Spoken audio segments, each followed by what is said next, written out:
I'm starting a new series called the Aircraft Alphabet, and I'm starting off obviously with A. So we're going to start off with the A-10 Warthog.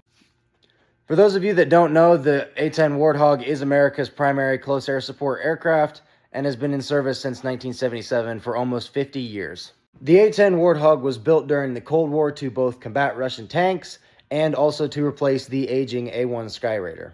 Now, the A-1 Skyraider did close air support with bombs, so you would assume when they switched from prop-driven to jet-driven, they would stick with bombs.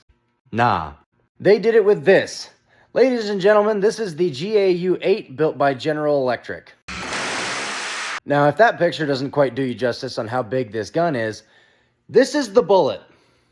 Why is the tip blue, you ask? Great question, because if this wasn't a big enough way for America to say, go fuck yourself, they made the round depleted uranium. For those of you that don't know, uranium is one of the densest metals on Earth, therefore having more mass per square inch, meaning it has more force upon impact.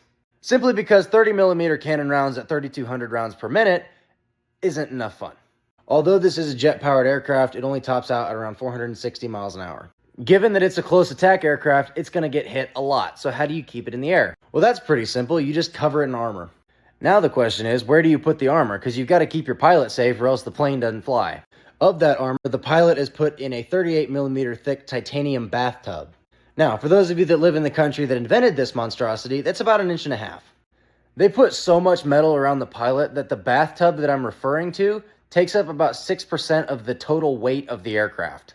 Essentially, this is what happens when you give a bunch of defense contractors a bottomless wallet and say, all right, kids, go have fun. Let me see what you come up with when you're done. Unfortunately, though, the Air Force is trying to phase out the A-10, and they are hoping to have it completely retired by 2029. This retirement has already started in September of 2025 when the Maryland Air National Guard flew all of their A-10s down to Arizona to be put into storage.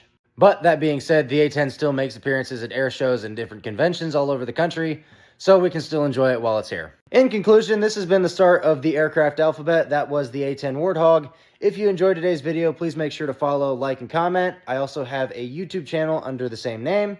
If you could go subscribe to that, that would be great too. This video will also be posted there. Until then, see ya.